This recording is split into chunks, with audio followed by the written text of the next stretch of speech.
ازيك يا صاحبي؟ الاخبار جاهز نبدا العظميته بتاعتنا؟ يلا بينا نبدا. في بداية قصتنا بنلاقي ولد صغير في مؤسسة غريبة شغال فيها جهاز الإنذار والدنيا مقلوبة على الآخر، وبنعرف إن الولد ده اسمه يوجيري وبيبقى ماشي وسط جثث حراس الأمن وبيقرب من الكاميرا وبيسأل عن مكان إيساكا. ولما مديرة المؤسسة بتعرف إن إيساكا دي قريبة من الولد ده بتاخدها رهينة وبتحط المسدس عند راسها وبتقول ليوجيري يرجع لورا. إيساكا كمان بتقول له يمشي وما يقلقش عليها، هي 100 فل و14. بس طبعا يوجيري مش بيعدي الموضوع بالسهل كده وبيقتل المديرة دي في لحظتها. راجل وبينقذ حياة إيساكا وبعدها بيجري على إيساكا يحضنها بعد ما بيطمن عليها. هو بيقول لها يروحوا بقى بما إن كل حاجة انتهت بقى ولا إيه. وبعد سنين يوجيري بيكبر وبيبقى مراهق كده وبتيجي زميلته دانر تصحيه كده وبتزعله عشان نام على نفسه. فيوجيري بيسألها إذا كانوا وصلوا خلاص ولا لسه، بس هي بتقول ان هم لسه موصلوش. ده كمان الاتوبيس اتعرض لهجوم من وحش غريب قتل عدد كبير من الطلبه.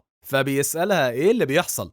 هو بيبقى لسه نايم على نفسه وفاكر ان هو لسه بيحلم. فدانر بتقول ان هو مش بيحلم ولا حاجه وانه لازم يتصرف في اسرع وقت. فبيقوم اخيرا وبيستوعب قد ايه هم في خطر. فبيبص بره وبيلاقي وحش على شكل سحليه عملاقه، وعشان يتاكد ده عباره عن ايه بالظبط بياخد الميكروفون من الارض وبيحدفه على وشه، واللي بيخضه جامد لدرجه ان هو بيطير في السماء. فيوجيري بيعرف ان هو عباره عن سحليه بشريه، فبيبص على الشخص اللي حدف عليه الميكروفون ده وبيبدا يهاجم يوجيري بالنار اللي في بقه. وهو بيقرب منه بالتصوير البطيء دانر بتفقد الامل خلاص، هو بتفتكر انها خلاص هتموت فبتحضن يوجيري من الخوف. وده بيفكر يوجيري بذكريات قديمه كان ناسيها، فبيفعل قوته الخارقه السريه واللي استخدمها زمان ضد مديرة المؤسسة بتاعت الأبحاث، وبيقضي على الوحش بكل سهولة وبيقتله هو طاير في الهوا.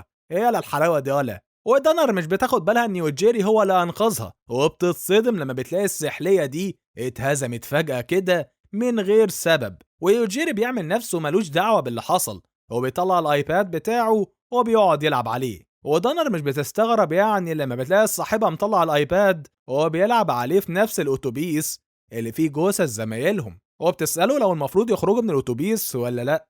بس يوجيري بيقول لها تفضل في مكانها لأن مفيش حاجة تضمن لهم إنهم يكونوا في أمان لو خرجوا منه. وهدوءه ورد فعله العادي بيبهر دانر، بس بتكون مستغربة إن هو قاعد يلعب في عز فما يعني في كارثة أصلا، أنت مالك فيه إيه؟ ولما يوجيري بيستوعب إنها مش هتسيبه في حاله بيطفي الجهاز وبيسألها إذا كانت مبسوطة دلوقتي. فدانر بتبتسم ويوجيري كده بيبتسم له هو كمان.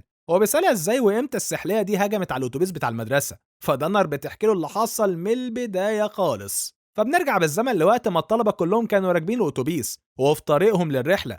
بس لما الاتوبيس دخل من نفق بالليل مرة واحدة خرجوا منه ولقوا نفسهم في جنينة وفي عز النهار، زي ما يكون كده دخل بعد تاني خالص. وفي وقت ما الكل مستغرب من اللي حصل ومحدش فاهم حاجة بتيجي بنت تدخل الاتوبيس، وده بيخلي الطلبة يستغربوا أكتر. وقبل ما تعرفهم بنفسها بترحب بيهم في العالم ده وبتقول لهم إن هي الحكيمة بتاعت العالم ده. ولما المدرس اللي قاعد جنبها يعني بيعترض على الكلام اللي هي بتقوله بتحوله اللمبة في ثانية يا بنت المجنونة. وده بيأكد للكل إنها تبقى الحكيمة بتاعت العالم ده فعلا. ومش كده وبس، دي كمان خطر جدا. وبدل ما تدي الطلبة وقت يعني يتعودوا على الموقف، شين بتقول لهم يركزوا معاها وبتحلف لهم الأول إنها مش ناوية تأذي أي حد فيهم، أو على الأقل مش بطريقة مباشرة. بس في نفس الوقت بتقولهم إن لو حد ضايقها وقتها هيكون في عواقب لده، واللي باختصار كده يعني هتموتهم.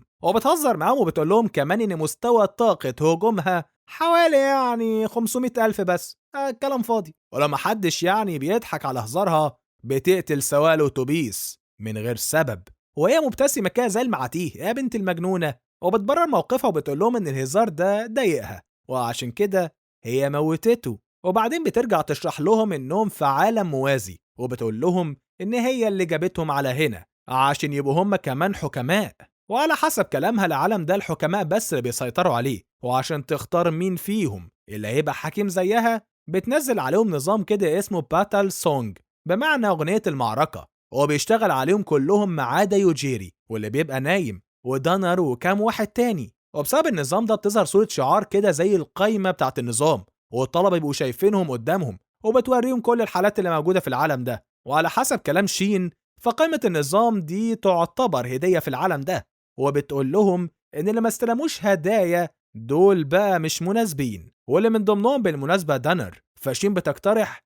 إنها تحول اللي مش مناسبين دولت لمجرد مواشي عشان تتسلى عليهم، بس بتقرر تخلي الباقي يظهروا إمكانياتهم الأول، وبتدي كل واحد منهم أول مهمة ليه عشان يهزم التنين. فيازاكي كابتن الفصل واللي يبقى الرائد بتاعهم بيتصدر وبيقول لهم ياخدوا الموضوع جد، وإلا هيروحوا فيها وهيموتوا زي المدرس والسواق. فبيلم كل حالات الطلبة عشان يفهم قدراتهم المختلفة عشان يساعدوا بعض فيها. وبعد ما بينظم كل حاجة، زاكي بيكتشف إن دانر وشانازاكي وكيو يوجيري اللي نايم ده هما بس اللي ما خدوش هدايا في العالم ده، فبيسيبهم هما الأربعة وبينزلوا هما واحد ورا التاني عشان يهزموا التنين. ودانر في الوقت ده بتحاول تصحي يوجيري عشان الكل بيبقوا نازلين من الأتوبيس، بس الظاهر كده إنهم مش محتاجين يعملوا كده خالص. والكابتن يازاكي بيمنعهم من إنهم يخرجوا من الأتوبيس لأنه عايز يستخدم الأربعة اللي من غير هدايا دول عشان يستدرج بيهم التنين، وعشان يخليهم يعني يقعدوا في الأتوبيس بيفرض سيطرته كجنرال حكيم. هو بيستخدم قدراته الجسدية وبيخلع كراسي الأتوبيس من مكانها وبيحبس بيها الأربعة دول في أماكنهم، والمساعدة بتاعته بتستخدم السحر بتاعها وبتخلي الأربعة دول جذابين أكتر للتنين عشان يضمنوا إن التنين يهجم عليهم الأول، وبعدين بيسيبوهم كبش فدا كده في الأتوبيس عشان يموتوا ويخرجوا هم كمان. وبعد شوية التنين بيظهروا بيت الاتنين التانيين، وبكده ما بيبقاش فاضل غير مين؟ الله ينور عليك، دانر ويوجيري. ومن هنا يا صاحبي بنكمل باقي الأحداث، وبنوصل للمرحلة اللي دانر بتبقى واقفة تشرح فيها ليوجيري اللي حصل وقت ما كان نايم، وبترجع تزعله عشان كان نام زي البغل ومش حاسس بأي حاجة في وقت ما يعني أصحابه كلهم كانوا بيموتوا. وبعدين بتسأله هم المفروض يعملوا إيه دلوقتي، فيوجيري بيفكر شوية وبيستنتج إنه مش هيقدر يشحن الأيباد بتاعه في العالم ده بسبب إن ما عندهمش كهرباء أصلا. ودانر بتقوله إن في مواضيع تانية أهم المفروض يشغل نفسه بيها، وبتسأله هم هيخرجوا إزاي من المكان ده. والمرة دي يوجيري بيقلب جد كده وبيتأكد إنه كده مفيش غير التنين ده بس، هو بيكون شايف إن طالما كده فهم هيبقوا في أمان بره بما إن التنين مات خلاص. فبيخرجوا من الأتوبيس ومن الشباك المكسور وبيلاقوا إنهم محتاجين يختاروا طريق ما بين 3 طرق. أول واحد منهم عبارة عن منطقة فيها تلال، والتاني واحد يقدروا يدوروا على مدينة منه، وتالت واحد هو إنهم يدخلوا غابة. وعادة الناس المفروض تبعد عن الغابات لأن بيكون فيها وحوش وحيوانات خطيرة، فبيصرف نظر عن الاختيار ده وبيبدأ يفكر هم هيمشوا من أنهي الطريق. وهو سرحان وبيفكر، دانر بتبص في السماء وبتلاقي إن في 3 من زمايلهم هيكشيدا فوكاهارا وهينيكوا طايرين ناحيتهم. ويوجيري ما بيبقاش فاهم ايه اللي بيحصل، فبيسأل دانر اذا كان المفروض يموتهم ولا ايه الحكاية، بس هي بتكون شايفة ان ده مش وقت هزار، وبتفكر يوجيري انهم دلوقتي هم وزمايلهم اعداء. بس ده بيخلي يوجيري عايز يموتهم اكتر لانهم هم اللي سابوهم لوحدهم في الاتوبيس عشان يموتوا، وبيخمن انهم كمان اول ما هينزلوا هيحاولوا يهاجموهم، بس بما انها يعني مش موافق ان هو يموتهم فهو يحاول يمسك نفسه دلوقتي ويستنى يشوف اللي متشعلقين في الهوا دولت ناويين على ايه. وفي الوقت ده الشباب هم نازلين بيتفاجئوا عشان بيلاقوا ان التنين مات، والمفاجأة الأكبر هي ان دانر ويوجيري لسه عايشين. فهينيكاوا بيندم على طول وبيكشف لهم خطتهم الأساسية، واللي كانت عبارة عن انهم يحولوا جثة دانر للزومبي، بس بما انها لسه عايشة فالحل ده ما عادش نافع. وفي الناحية التانية هيشيجادا وفوكاهارا بيبقوا شايفين ان هو يعني ما ينفعش يعملوا حاجة بالبشاعة دي في حد. ودانر بتسمع كل ده فبتوشوش كده يوجيري وبتقول له ان مفيش فرصة يتصاحبوا على اولاد المجنونة دول، بس الظاهر كده يا صاحبي ان الشباب مش جايين عشان يتصالحوا ولا يتصاحبوا حتى، خصوصا ان هم يعني بقوا حكام بقى وشايفين اللي قدامهم دولت ابطال. فيجاشيدا بيحاول يضرب دانر بكوره كده ناريه متفجره، بس بينشن غلط ابن العبيطه،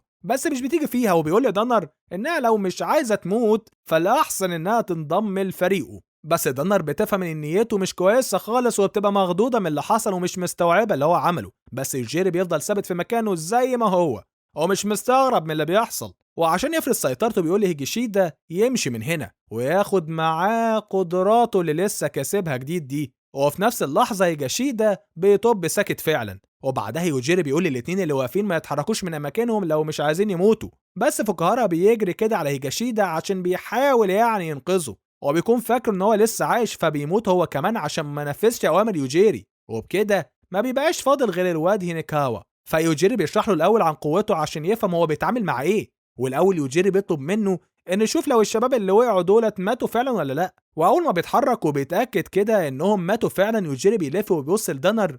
هو بيقول لها إن هو اللي قتل التنين، وبيقول لها إن هو بيموت أي هدف قدامه في لحظتها، وبيشرح لها إن كل الموضوع هو إنه بيفكر إن هو عايز يقتل حد، والحد ده بيموت في ساعتها. ومع إن القدرة دي تبان إنها يعني مش خيال، بس هي حقيقية. ويوجيري بيقول لهم كمان إن لو الخصم بتاعه فكر في خياله بس إن هو يموته، وقتها هيفهم ويقدر يموتهم لمجرد التفكير في كده بس. فهينيكاوا بيستسلم وبيقبل إن هو اتهزم. ويوجيري ما بقاش فاهم ليه التلاتة كانوا واثقين في نفسهم للدرجة دي بعد ما أخدوا يعني المواهب دي. هو بيسأل هينيكاوا بوضوح إذا كان في حاجة مخبيينها يعني عنه. فهينيكاوا بيقول له إن دي مش أول مرة يجوا فيها العالم ده، والحقيقة إنهم جم عاشوا هنا سنة، وبعد ما هزموا الشيطان الحاكم وقتها رجعوا على عالمهم الأصلي. وبعد ما رجعوا اكتشفوا إنهم غابوا يا دوب كام ساعة بس، وعشان كده ما حدش شك فيهم. ولما يوجيري بيسمع ده بيستوعب إن هو لو ساب الحسالة دي عايشة فهو هيندم. بس هينيكاوا بيوعده إن هو يتغير ويبقى شخص كويس وكيوت وينام بدري، وبيوافق كمان إن هو يبقى خدام عنده، وبيلبس كده أداة سحرية نادرة جدا بتجبر الواحد إن هو يبقى خدام عند الملك بتاعه. ودانر بتجربها عليه فعلا، وبعد ما بيرخموا عليه شوية بيلاقوا إن هو يستاهل يعيش. فيوجيري بيقرر يسيبه يعيش وبيطلب منه يقف جنب الغابة اللي مليانة وحوش، وبيقول له كمان يسيب كل الكنز بتاعه هنا، وبيخليه يوعده إنه مش هيجيب سيرة لحد عنه هو ودانر. وبسبب الطول اللي هو لابسه هينيكاو بيتجبر إن هو ينفذ الأوامر. وهو ماشي يوجيري بيقول لدانر إن من هنا ورايح هو يحميها بما إنها ما عندهاش أي قدرات. ولما بتسأله هو ليه بيتعب نفسه عشان ينقذها، بيقول إن هو عشان عارف إنها لا حول ليها ولا قوة ومحتاجاه يساعدها. وفي بداية الحلقة شين بتبقى نايمة على السرير كده ومبسوطة من بعد اللي عملته. وفي الوقت ده بيجي واحد اسمه يوتشي يديها تقرير باللي حصل مع الطلبة، وبيقول لها إنهم نفذوا أول مهمة بس في 4 منهم ماتوا. يا حلاوة. وشين لما بتسمع ده بتفتكر إن ال4 اللي ماتوا دولت من الطلبة اللي ما خدوش هدايا، بس يوتشي بيقول لها إن 2 بس من اللي ما خدوش هدايا ماتوا، والاتنين التانيين اللي ماتوا كانوا من الطلبة اللي أخدوا هدايا. ودي حاجة غريبة جدا بصراحة، لأن الاتنين اللي ماتوا دول من غير سابق انذار. بس شين بتبقى شايفة ان الموضوع مش مستاهل الضجة دي، وبتقول ليوتشي يتعامل هو مع الوضع.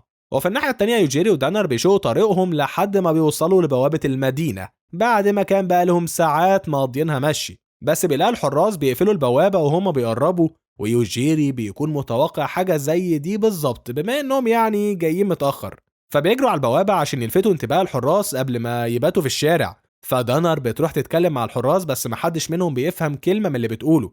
وبعدها الاتنين بيدخلوا وبيستنوا تحت الخيمة وعقبال ما الحراس يبلغوا الزعيم. وبعد شوية مساهيته بيجي وهو متضايق وبيبقى متقدر لأنه وراه شغل كتير لحد بالليل. ولحسن الحظ بيطلع يعني بيتكلم ياباني، وبيقولهم إن هو عنده فكرة عن اللي بيحصل. وبيطلع إن باقي زمايلهم جم على المدينة دي من شوية، وهو اتعامل معاهم وبيقول لهم إنه في العادي مش بيدخل حد المدينة غير لو معاه واسطة. بس هو جاله تهديدات من شين وقالت له ما يوقفش في طريق المرشحين بتوعها. فيوجيري بيسأله عن المرشحين دول عشان يعرف منه هم راحوا فين بالظبط ومشوا منين. بس بما ان مساهيته مش مسموح له انه يقف في طريقهم وجاله تهديدات كمان، فهو ما عندوش اي نية ان هو يساعدهم. فيوجيري ودانر بيقوموا عشان يمشوا، بس هم ماشيين بيبص لدانر كده بإعجاب. هو بيقول لهم ان هو ما عندوش مانع تبات في القصر بتاعه النهارده، بس بشرط انها تبات لوحدها. بس دانر بتضايق من كلامه وبتاخد يوجيري من ايده وبتمشي بيه بعيد.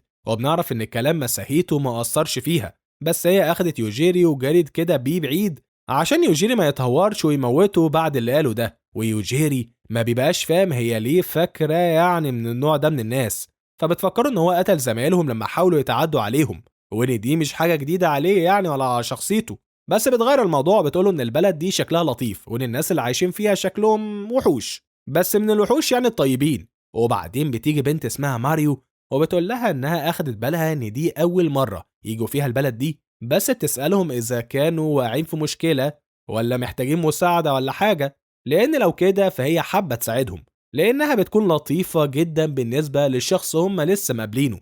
يوجيري بيسالها هي هتكسب ايه من ورا مساعدتها يعني ليهم، فبتقوله انها عايزه تساعد المرشحين بس لان الشباب كلهم حالتهم صعبه وبيموتوا من العطش، وانهم لما نجحوا قدام فهي عايزه يعني تستغل ده وتعيش حياه سهله.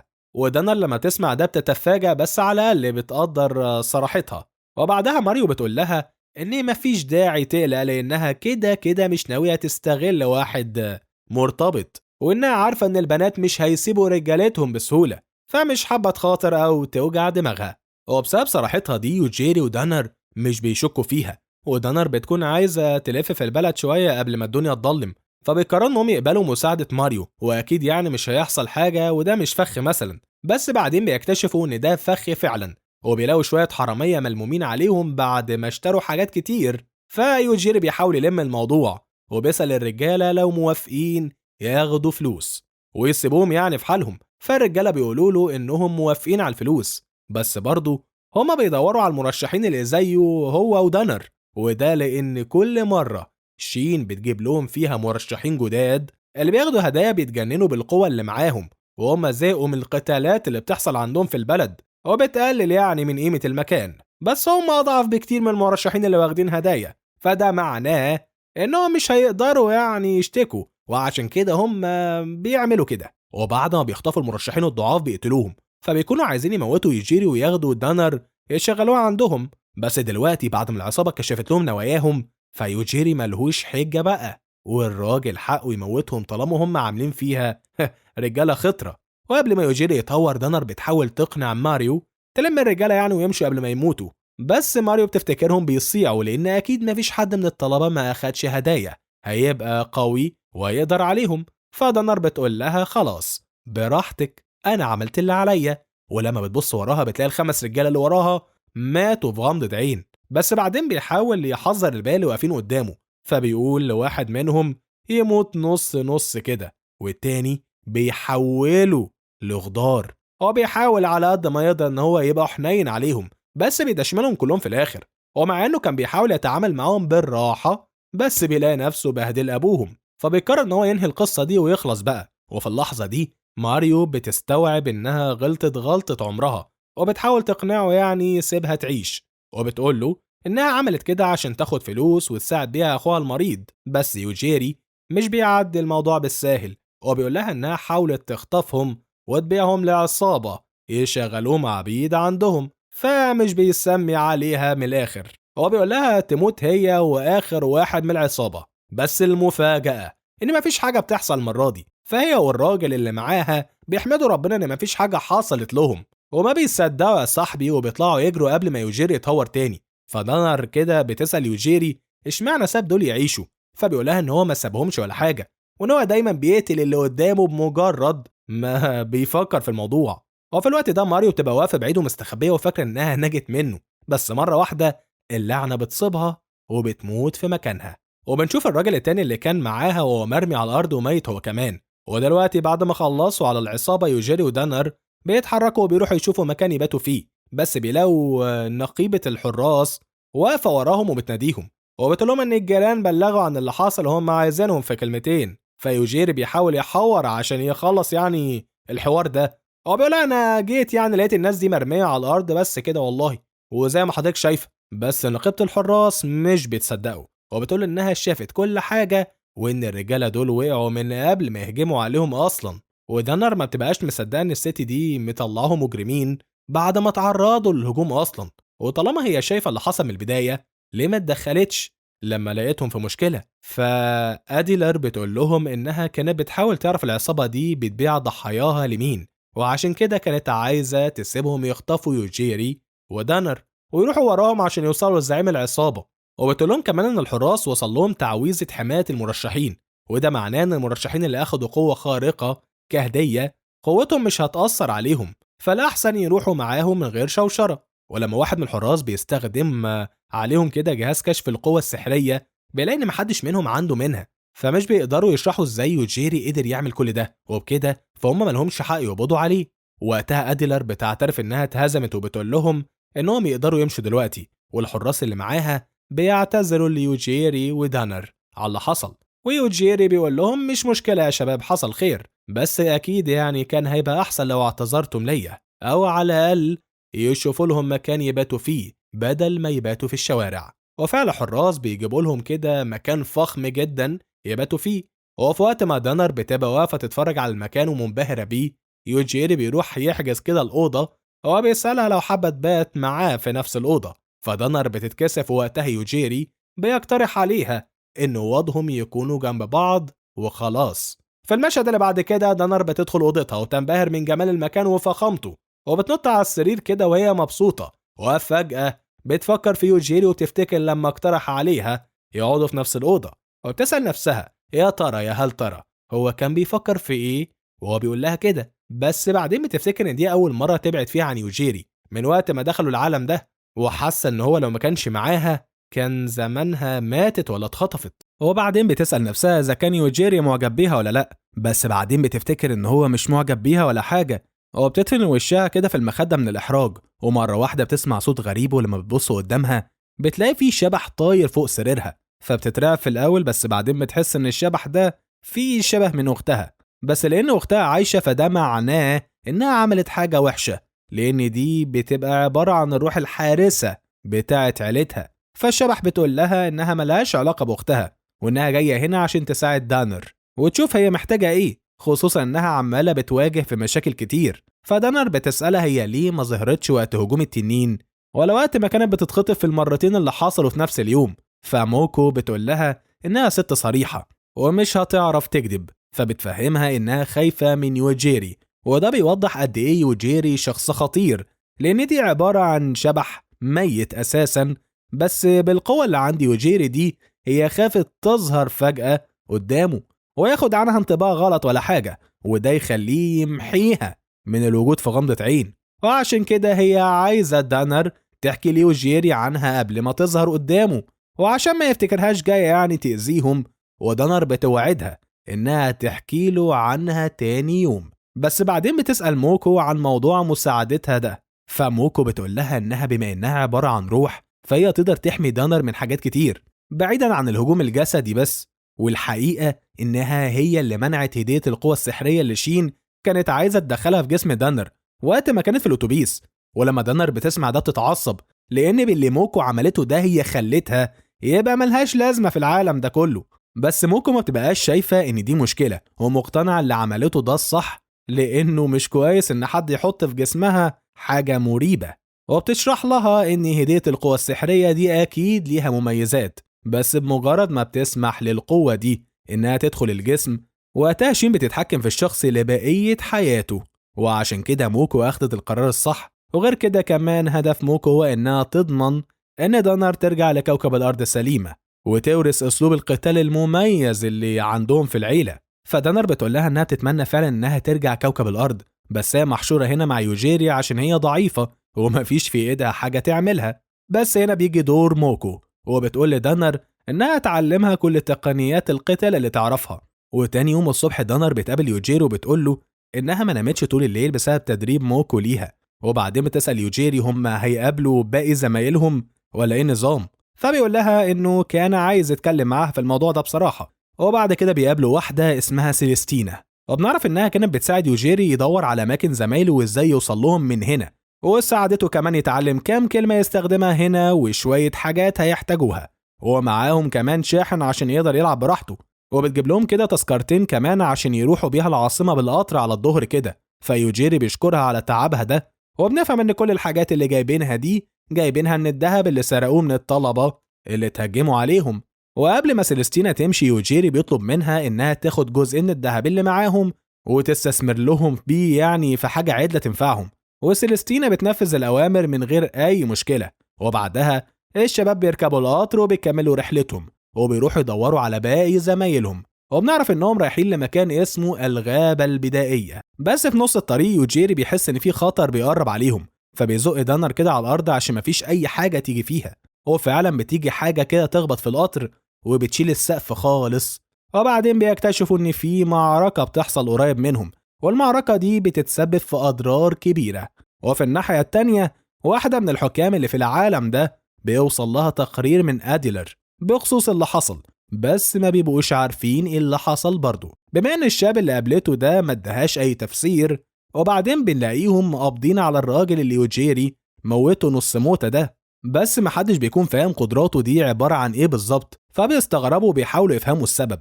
وحتى بعد ما بيشيلوا عين الراجل ده وبيركبوا له عين جديدة بيقول لهم إنه مش قادر يشوف برضه. فالحاكمة اللي موجودة بتحاول تحوله لمصاص دماء وتخليه يبقى عنده قوة زي قوة مصاصين الدماء، بس مفيش حاجة بترجع له قوته. وفجأة بيجي حد يقتحم المكان بالسيف بتاعه. وفي الناحية التانية يوجيري ودانر بيبقوا لسه في القطر اللي اتدمر ده، ويوجيري بيعرف إن الضربة دي ما كانتش مقصودة، بس الوضع خطر برضه ولازم يمشوا من هنا. والظاهر كده إن في واحد من الحكام بيواجه روبوت كده معروف هنا باسم أجريسورز، والمعركة بينهم بتبقى عنيفة.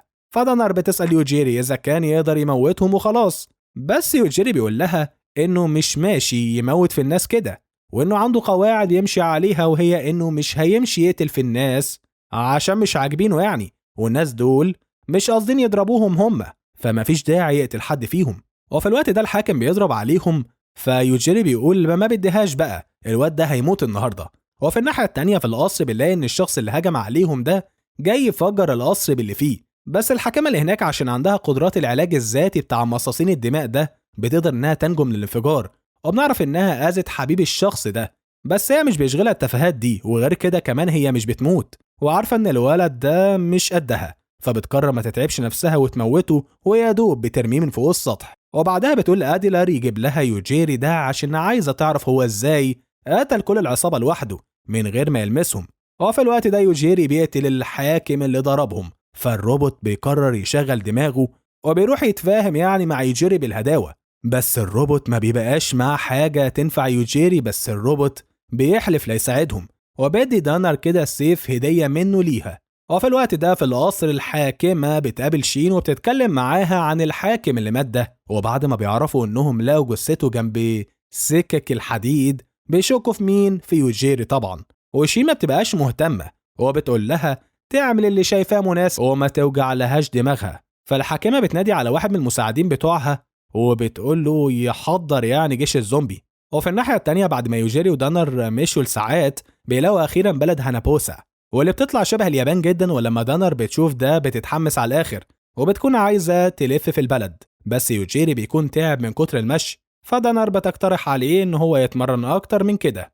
وقتها يوجيري بيحس إن البت دي نسيت نفسها وإن هو اللي كان شايلهم طول الرحلة، وبيفكرها إنها لولاه كان زمانها ماتت أو اتاكلت. وبعد ما دانر بتستوعب إنها طول الرحلة دي ما عملتش حاجة، وبمعنى أصح يعني ملهاش لازمة، بتعتذرله وبتطلب منه إن هو بعد كده يعرفها لما يكونوا في خطر عشان ما تتعاملش على راحتها قوي. وقبل ما يكملوا ماشي بتسأله إذا كان تعب من كتر ما استخدم قوته طول الطريق وهو بيحميها، بس هو بيقول لها إن قوته ملهاش حد وإن هو يقدر يكمل عادي. وبعدين بيروحوا يتمشوا في البلد وبينبهروا بجمالها وشكلها، وبعدين بيروحوا فندق سيليستينا كانت كده اقترحته عليهم، فبيقرروا إنهم يدخلوا ويباتوا فيه. وهم داخلين الفندق بيتصدموا لأنهم بيقابلوا واحد من زمايلهم اسمه تابانا. بس هنتابع مع بعض اللي يحصل بعدها في الحلقة الجاية. لو مهتم ما تنساش بقى تعمل لايك والشير والسبسكرايب يا كبير، واشوفك في الكومنتات. سلام.